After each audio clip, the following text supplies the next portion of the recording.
विरसा युवा मंच झारखंड के लिए एक ऐसा मंच जिसमें युवा अपने सपनों को पूरा करेंगे। आपने बड़े कामयाबी के साथ उसकी लॉन्चिंग कर दी है। बड़े बड़े उद्योगपति उस दिन आए और हजारों की संख्या में युवा भी आए। तो हम लोगों ने ये देखा कि युवाओं में बड़ी उत्साह थी और युवाओं में एक ऐसी जिज्ञासा थी कि हमारे लिए क्या होने जा रहा है, व्हाट नेक्स्ट। तो ये सब बातों को ध्यान में रख करके सर मैं आपसे बात करना चाहता हूँ और मैं जानता हूँ अपने दर्शकों को कि वो सब जानते हैं कि राजीव रंजन सिंह अपने आप में एक ऐसे आइकॉन रहे हैं युवाओं के। डीआईजी कोल्हान तो रहे ही हैं, लेकिन एक आईपीएस होने के नाते, इंडियन पुलिस सर्विस में होने के नाते इन्होंने युवाओं से बहुत ही ज़्यादा ताल्लुक़ रखा है, रूबरू हुए हैं और उनके सारी समस्याओं को डील किया है। तो इसीलिए आपसे सर ये सवाल बनता है कि सर आपने जो लॉन्च कर दिया और एक बेहतर प्लेटफॉर्म दिया है, सर इसकी आगाज़ तो आपने बड़े शानदार किया है।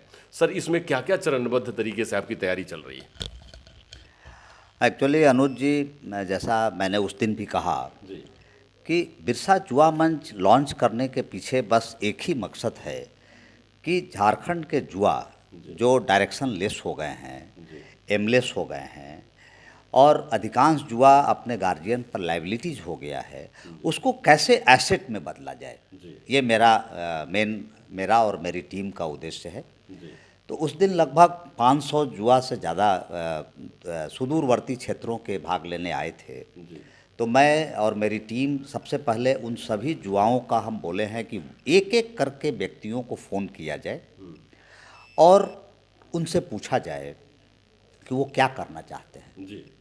उसमें कितने ऐसे युवा हैं वो सेल्फ रोजगार करना चाहते हैं, कितने ऐसे युवा हैं, चूँकि सरकारी नौकरी तो सबको मिलने से रहा।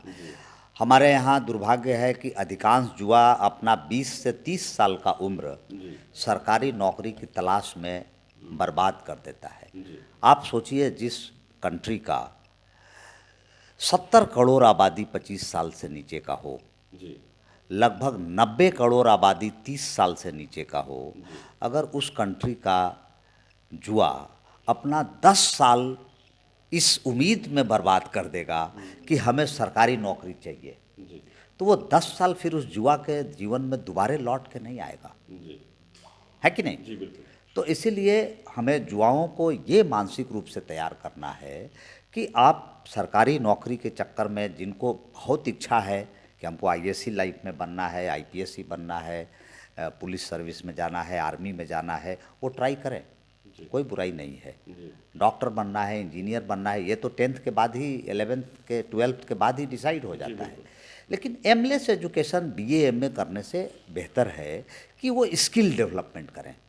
तो मेरा टीम को पहला काम हम ये दिए हैं कि सारे युवाओं को इंडिविजुअली फ़ोन किया जाए, उनका बायोडाटा बनाया जाए और उनका क्या इंटरेस्ट है किस फील्ड में, उसका हम लोग एक सर्वे रिपोर्ट बना लें और तब उनको फाइनली बिरसा युवा मंच से जोड़ते हुए उनके लिए जो जिस फील्ड के लायक हैं, क्योंकि आपको पता होगा कि भारत सरकार की बहुत सारी कौशल विकास योजनाएं चल रही हैं, तो उनको तक ये मंच हमारी कड़ी बनेगी कि उन युवाओं को उन विकास केंद्रों तक पहुंचाया जाए, पहला।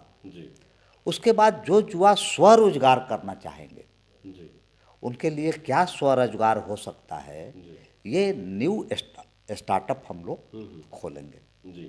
सर इसमें न्यू स्टार्टअप और स्किल इंडिया, ये प्रधानमंत्री जी का बहुत बड़ा सपना है और आप लोग उनके एकदम फ्रंट में, उनके एक एज ए फ्रंटियर काम कर रहे हैं।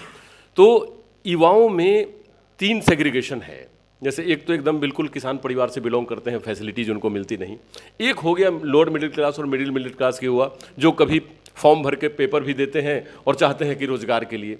और एक ऐसे युवा होते हैं कि जो ब्रेन ड्रेन जिनको हम लोग कहते हैं कि जो हायर क्लास के होते हैं, वो मैंने flight from Ranchi to America, Ranchi to London, Ranchi to Bangalore, मतलब वो उनकी हायर एजुकेशन होती है। तो सर हम लोग जो टारगेट कर रहे हैं, हमें ऐसा लग रहा है कि वो लोअर मिडिल क्लास और मिडिल क्लास के युवा, जिनकी संख्या 90% है, टोटल युवाओं की संख्या में 90% हैं। तो इन 90% के लिए स्किल और वर्कशॉप बहुत ज़रूरी है। तो सर क्या वर्कशॉप वगैरह का भी कुछ ऐसा प्रावधान है? हाँ, पहले डाटा, अभी इस महीने का टारगेट है कि पहले डाटा कलेक्ट किया जाए। जब डाटा हमारे पास कलेक्ट हो जाएंगे तब फिर हम लोग सेग्रीगेट करेंगे कि कौन सा युवा क्या करना चाहते हैं। 15 जनवरी तक टारगेट है, ये सारा चीज़ पूरा कर लिया जाए। उसके बाद फिर स्किल डेवलपमेंट के लिए ही तो कौशल विकास केंद्र खुला हुआ है। तो कौन सा युवा क्या करना चाहता है, पहले तो ये युवा को ही डिसाइड करना है। क्योंकि आप जबरन थोप देंगे, उसको करना है प्लम्बिंग और आप उसको बनाना चाहेंगे इलेक्ट्रिशियन, कोई फ़ायदा नहीं है। तो कौन सा युवा क्या करना चाहता है, ठीक है। तो ये सब जब तक डाटा नहीं तैयार होगा तब तक आप हवा में हम लोग कुछ नहीं बोल सकते हैं। तो पहले हम लोग डाटा बना लें, फिर उन युवाओं को जिसके लायक जो रोजगार होगा उसको हम लोग उससे अटैच कराएंगे। जी, बहुत बहुत धन्यवाद सर, आपने समय निकाला।